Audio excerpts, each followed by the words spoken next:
The day I realized my own brother and sister saw me not as family, but as an obstacle, I knew the fight over mom's house had only begun. My name is Jessica. I'm 30 years old, the youngest of three. I live in Dallas, work as an accountant, and for the past year, I've been the one driving mom to dialysis, paying her copays, and keeping the lights on in the house she and dad built. Linda, my older sister, calls herself the practical one. Tom, our brother, plays the fixer. But when they sat me down in mom's living room on a rainy Thursday evening, the word practical meant betrayal. The air smelled faintly of chicken soup I had just reheated for mom. Her walker stood near the hallway, the oxygen machine humming in rhythm. Linda placed a neat folder on the coffee table and pushed it toward me with two fingers painted red. Tom stood with his arms folded, eyes hard, as if waiting for applause. I flipped the folder open. A listing contract. The house, our mother's house, signed with a realtor. Signatures already scrawled in black ink. Only mine missing. "We've signed," Linda said, calm, clipped. "The buyers lined up, closing in 6 weeks." I froze. Down the hall, the dialysis machine ticked like a slow metronome, reminding me mom was still here, alive, depending on us. "She doesn't even know about this," I said. Tom smirked. "She doesn't need the stress. This way the bills are covered. You should thank us." My throat tightened. "You didn't even ask me." Linda's eyes narrowed. "Jessica, you're too emotional, always dragging decisions. We need efficiency. Tom and I already agreed. You'll sign." I shoved the folder back. "No, this isn't a care plan. This is a fire sale." Tom leaned forward. "Then cover the debt yourself, otherwise stay out of the way." I looked at both of them. I remembered nights I'd left work early to rush mom to urgent care. Weeks I'd scraped rent to pay her medications. None of that counted in their eyes. To them, I was the roadblock between them and quick cash. Linda folded the papers back into her bag. "We'll give you until Friday. Either you cooperate or you'll find out after it's done." My chest burned. I'm mom's medical proxy. I hold her power of attorney for health. If you push a sale without her consent, you're committing fraud. Tom chuckled. "Big words. You think that scares anyone?" The rain tapped the windows harder. I stared at the bag swallowing the folder. This wasn't a conversation. It was a declaration of war. And for the first time, I decided I wouldn't be quiet. I stood and walked toward the hall. Mom called faintly from her room, asking if everything was okay. I swallowed my anger and answered softly that dinner was still warm. My siblings gathered their coats, avoiding her voice, eager to leave before she asked questions. At the door, Linda gave one last look over her shoulder. "Don't make this harder than it has to be." Tom's smile was thin and cold. "You're just a cash machine, Jess. Either spit bills or step aside." They slammed the door behind them. The house fell into silence except for mom's machine breathing steady through the walls. I sank into the chair, fists pressed against my knees, and made a list in my head. Calls to make, files to pull, people to remember. If they thought I would fold, they had no idea who they were dealing with. The night after the confrontation, my phone wouldn't stop buzzing. The family group chat lit up with messages, most of them coming from Linda. She had pasted a long paragraph about how the sale of the house was the only sensible solution and how I was dragging the family down. Each line felt like a bullet aimed at my character. Linda: "Jessica refuses to cooperate. She doesn't want to help mom. She only wants control." Tom: "Exactly. She's blocking every step. If she cared, she'd sign already." Cousin Mark chimed in. "Jess, why are you making this difficult? Linda and Tom are just trying to take care of things." I typed, deleted, retyped. Finally, I sent one line. "Mom is alive. You don't sell her house behind her back. Period." Seconds later, Linda responded, "There it is. Always dramatic. You can't handle real responsibility." My chest hurt. I wanted to throw the phone across the room. Instead, I screenshotted every message, storing them in a folder on my cloud drive. Proof mattered more than rage. At 10:30 that night, Tom called. I almost let it go to voicemail but answered. His voice was sharp, stripped of any pretense. "Listen, Jess. Stop embarrassing us. You sign or you'll regret it." "Regret what?" I asked. "We'll cut you out completely." You think mom will believe you over us? You've always been the unstable one. Don't test me. My fingers trembled, but I forced my tone steady. Mom knows who pays her bills. Try spinning lies. I'll bring receipts. Tom exhaled hard. Fine. Then don't come crying when nobody talks to you anymore. He hung up before I could respond. I stared at the dark screen. Less than a minute later, I saw the notification. You have been removed from the family group. The tiny icon of smiling faces vanished. The silence that followed was heavier than the call itself. The next day at work, I overheard two coworkers whispering after scrolling their phones. One of them, Sarah, finally pulled me aside. Jess, your sister posted something? She says you're refusing to spend money on treatment. People are commenting, you should look. I opened Facebook, and there it was, Linda's long status. She claimed I was hoarding mom's funds, that I wanted to keep control so I could live off her account. My throat tightened as I read comments from relatives and old neighbors. So disappointing. I thought Jess was better than this. Linda and Tom are saints for putting up with her. My hands shook so badly I had to lock my phone and sit still for a full minute. The room spun. I had given everything, hours, paychecks, sanity. And now I was the villain in their story. That evening, Mom asked quietly while I tucked her blanket. Linda said you don't want to help anymore. Is that true? Her eyes were wet, confused. I swallowed hard. No, Mom. I'm here. I've always been here. I showed her the receipts of payments I'd made, the notes from her doctors in my email. She nodded slowly, but I could see the seed of doubt Linda had planted. After Mom fell asleep, I sat in the living room alone, scrolling through the wreckage of my reputation. Every beep from my phone was another message, another accusation. I wanted to scream, but instead I saved screenshots, organized them by date, building a case no one knew I was preparing. They thought isolating me would shut me down, but the betrayal only sharpened my focus. If they wanted a war of words, I would bring proof. And if they thought blocking me out meant I'd vanish, they were about to learn I keep receipts for everything. The days that followed felt like living inside a vacuum. One by one, relatives unfriended me online. Calls I placed to aunts and uncles went unanswered. Even neighbors who used to wave seemed to look away when I passed. The silence wasn't natural. It was coordinated. Linda and Tom had blocked me out and rallied the rest. My phone no longer pinged with group messages. Instead, screenshots trickled in from sympathetic coworkers. Posts circulating. Jessica abandoned her family. She only pretends to help. Each line was like a knife twisted deeper. I told myself it was noise, but when the lies pile high enough, even noise drowns out truth. One evening, I came home from work to find Mom sitting in her recliner, clutching her rosary. Her eyes were red. Jessica? She whispered. Why would people say you kept my money? My chest clenched. I knelt beside her. Mom, that's not true. Look. I opened the drawer where I stored stacks of receipts, dialysis copays, pharmacy bills, electric statements. I laid them across her lap.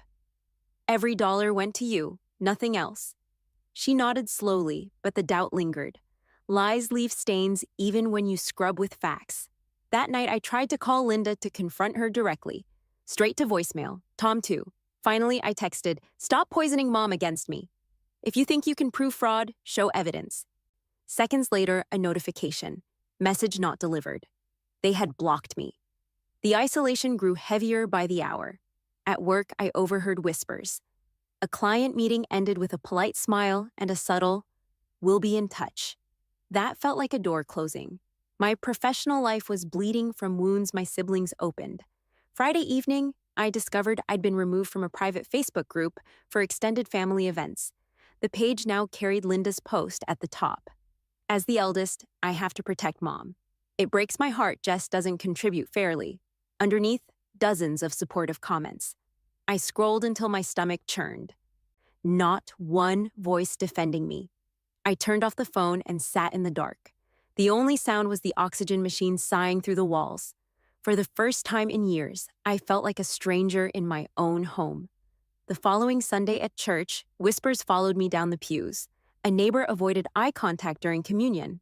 Afterward, Mrs. Hayes, who'd known my family since I was in kindergarten, approached with a frown.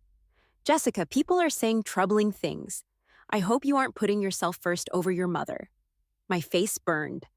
That's not true, I said, but her doubtful glance lingered longer than her words.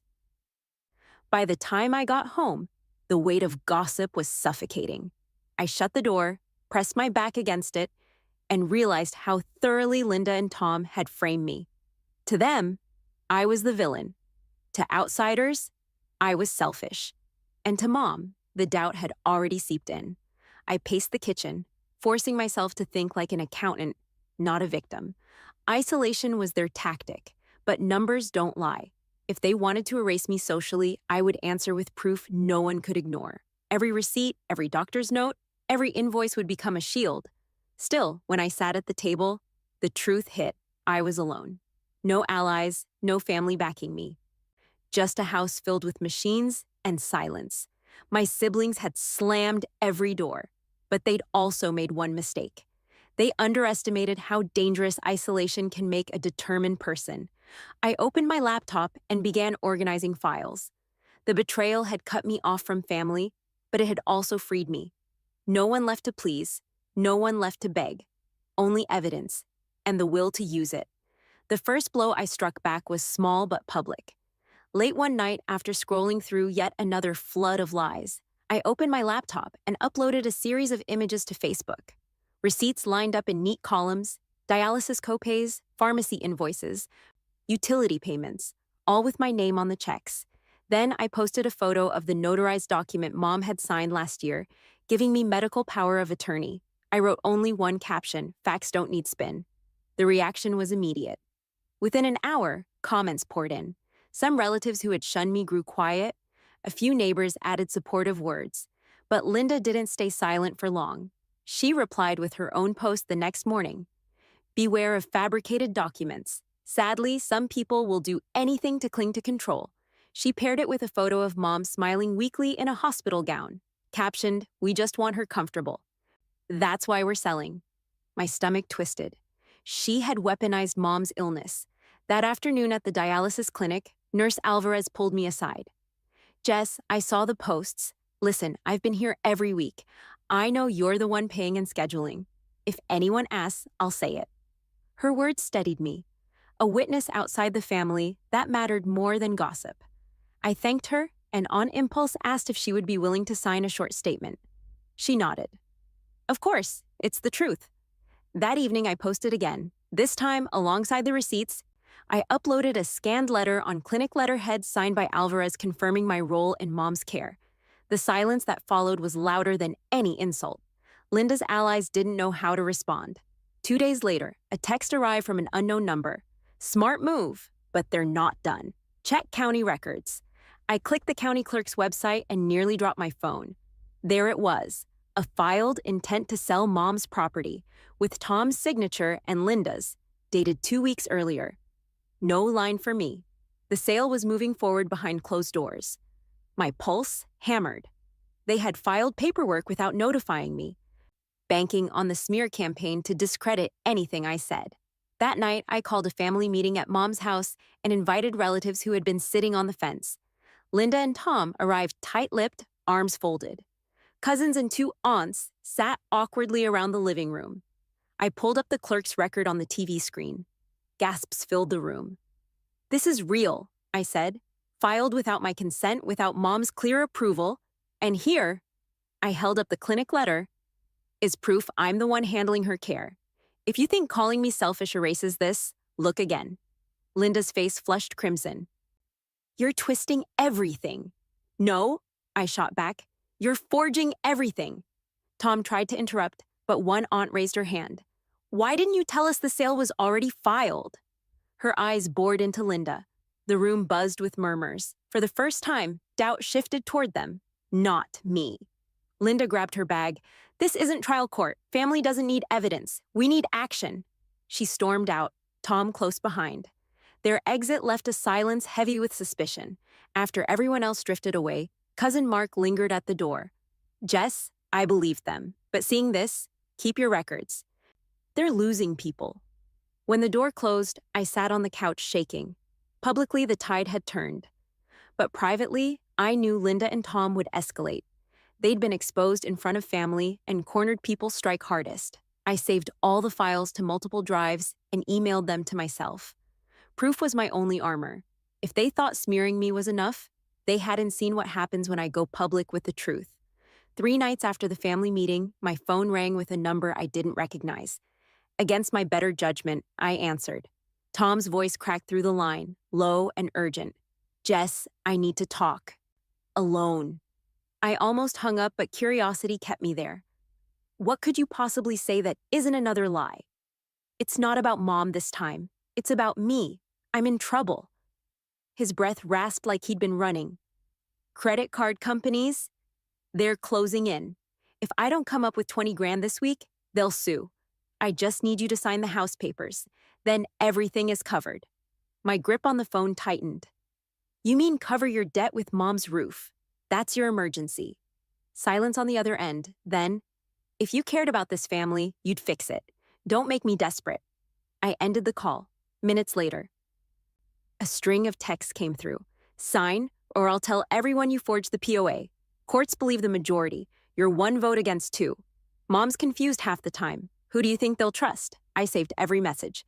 Each threat was another nail in his coffin. The next morning at work, an envelope arrived slid under my office door. No return address. Inside was a single photocopied page from the bank. A loan application listing Mom's house as collateral, signed by Tom. My stomach dropped. He had already tried to leverage the property. If approved, foreclosure wasn't just a threat. It was inevitable. I called the bank's customer service, reading the file number aloud. The woman hesitated, then lowered her voice. "I can't give full details, but the signature on file doesn't match prior records. You might want to contest it immediately." A stranger confirming my suspicion? Forgery. My hands trembled as I jotted down every word. Proof was stacking higher. That evening, Linda showed up unannounced. She stood in the doorway, perfume sharp, eyes blazing. "Why are you airing family business online? Do you want Mom humiliated?" I held up the bank document. "You forged her signature. That's fraud." She snatched the page, ripping it in half before I could stop her. "Paper means nothing without context. You'll drown in the details while the sale goes through." My voice shook but stayed steady. "Not if the bank and county clerk see this first. Every copy's already backed up." Her face paled. For the first time, Linda didn't have a rehearsed answer. She turned on her heel and slammed the door. 2 days later, Mom's oxygen machine alarm beeped erratically. I rushed in to adjust it, panic clawing at my chest. While waiting for the nurse to check her vitals, I spotted a thin envelope half tucked under the front mat. Inside was another note, scrawled in uneven letters. "They'll move fast. Protect her house now. Don't wait." My pulse hammered. Someone else knew what Linda and Tom were doing. Maybe a clerk, maybe a neighbor. Whoever it was, the warning felt real. That night, I barely slept. Between Mom's fragile breaths and the threat of foreclosure, the walls of the house felt like they were closing in. But fear sharpened resolve. If Linda and Tom thought desperation would make me fold, they miscalculated. Their money crisis was about to expose every lie. By the end of the week, I had gathered every document I could find: receipts, bank notices, the threatening text from Tom, and the scanned letter from Nurse Alvarez. I scheduled a meeting at Mom's house with a local attorney present, inviting extended relatives as witnesses. If Linda and Tom wanted a spectacle, I would give them one, but with evidence. Saturday afternoon, the living room filled with uneasy chatter.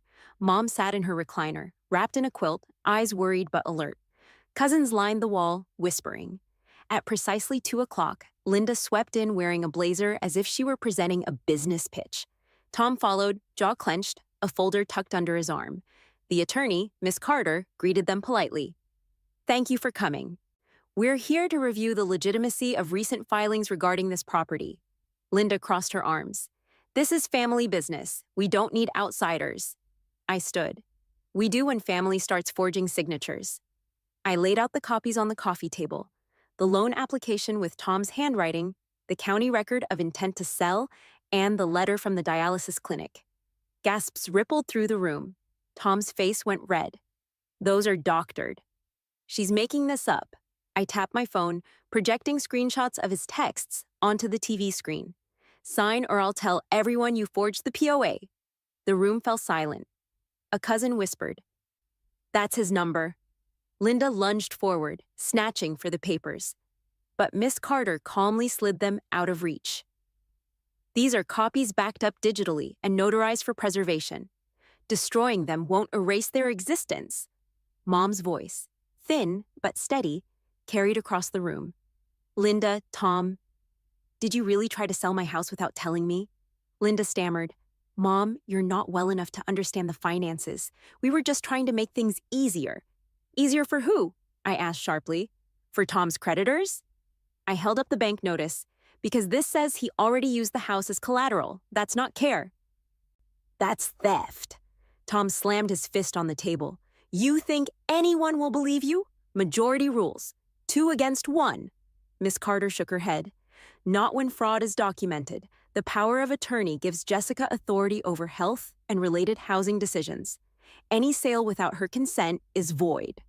The color drained from Tom's face. Linda tried to recover, her voice shrill. "She's poisoning everyone against us. Don't you see? She wants the house for herself." At that, Cousin Mark stepped forward. "No, Linda. I saw the clerk record. You filed behind our backs. Jess showed us proof." "You lied to us all."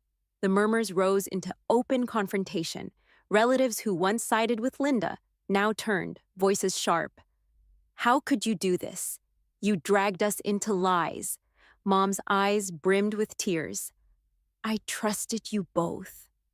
And you tried to take my home," Tom muttered under his breath, but the weight of the room pressed down. Miss Carter gathered the documents. "I'll be filing a motion to freeze the property immediately. Any attempt to proceed with the sale will be blocked by the court." Linda's lips curled into a bitter smile. "You think freezing it stops us? This isn't over." She grabbed her bag, storming out. Tom followed, his threats trailing in mutters I didn't catch. When the door slammed, I finally exhaled. Around me, relatives whispered apologies, some offering hugs. Mom reached for my hand, her voice trembling. "Thank you for protecting me."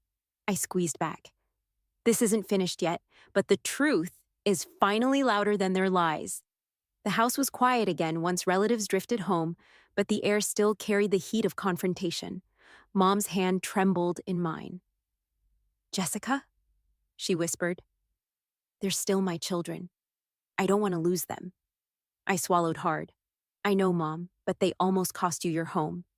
Forgiveness doesn't erase danger. Over the next week, Linda called twice, leaving voicemails that swung between fury and pleading. One message hissed, "You'll regret dragging outsiders into this." The next sounded almost gentle. "Jess, we can work this out. Mom deserves peace, not courts." I saved them both. Tom never called. Instead, I got an anonymous letter in the mail with no return address. Inside was a clipped article about a foreclosure case, highlighted lines warning of years of litigation.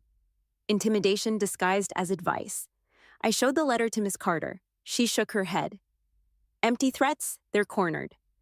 But you'll need to decide how much contact you allow going forward." That night, sitting by Mom's bedside, I thought about it. Memories tangled. Linda teaching me how to braid hair when I was 8, Tom sneaking me candy after school, then the recent months, the lies, the smear campaign, the forged documents, blood ties pulled one way, betrayal yanked the other. Mom stirred.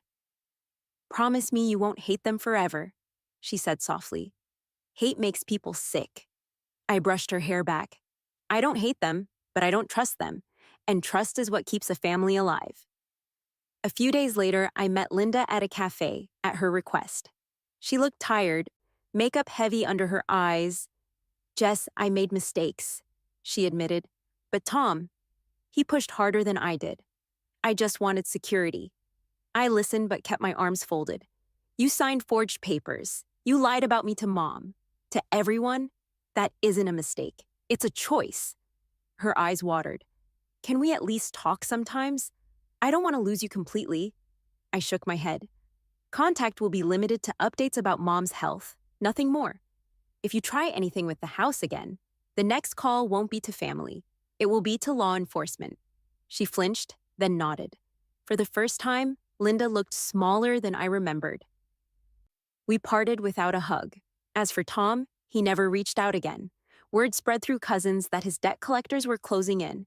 Whatever sympathy he might have begged for was gone. He had burned his bridge to ash. One evening, Mom asked gently, "So, have you forgiven them?" I sat on the edge of her bed, thinking carefully. "I've released the anger, Mom, but forgiveness doesn't mean letting them close enough to hurt us again. I'll protect you, even if it means keeping them away." Her eyes shone with relief. That's enough for me. The decision wasn't dramatic, no fireworks or final blowouts, just a boundary laid in stone. They would not touch this house, and they would never again dictate my worth. It was the closure I could live with. In the weeks that followed, the storm began to settle. Court orders froze any attempt to sell Mom's house. The gossip online died down as receipts and witness letters spoke louder than rumors. For the first time in months, I could breathe without wondering what fresh smear would appear overnight. Life shrank to the essentials: working during the day, caring for Mom at night, organizing files into tidy folders that no one could dispute. Each morning when I brewed her tea and heard the steady hum of the oxygen machine, I felt something I hadn't in a long time: control over my own life. Linda texted once more, a short line: "I hope you're happy." I didn't respond. Happiness wasn't the goal. Safety was. Dignity was. And those things were finally within reach. Tom disappeared from the picture entirely. Word reached me through cousins that creditors had filed suits. For once, his chaos didn't spill into my world. I let silence close the door. One Saturday, I walked through each room of the house: the living room where they had pushed papers at me, the hallway where Mom had asked if I really stole from her, the kitchen where I sat alone screenshotting lies. Each space carried scars, but instead of feeling trapped, I felt proof that I had endured. The house had not been taken. My name had not been erased, and Mom's trust, though shaken, still rested with me. That evening, I sat with Mom on the porch. The sun sank low, painting the yard in gold. She leaned on my shoulder. "You did good, Jess. You kept us safe." I breathed deeply, letting the quiet wrap around us. "I chose us, Mom, but I also chose me." For years, I had played the role of the youngest, the one expected to obey, to bend, to finance others' mistakes. That part of me was gone. In its place stood someone who demanded evidence, who knew how to push back, who no longer mistook silence for peace. I didn't need reconciliation dinners or photo-ready family gatherings. What I needed was honesty, even if it meant standing alone. And in choosing that, I chose myself. Looking out at the house Dad built and Mom still lived in, I finally said the words aloud. I choose me. Drop your story and subscribe Big Sister Revenge Stories.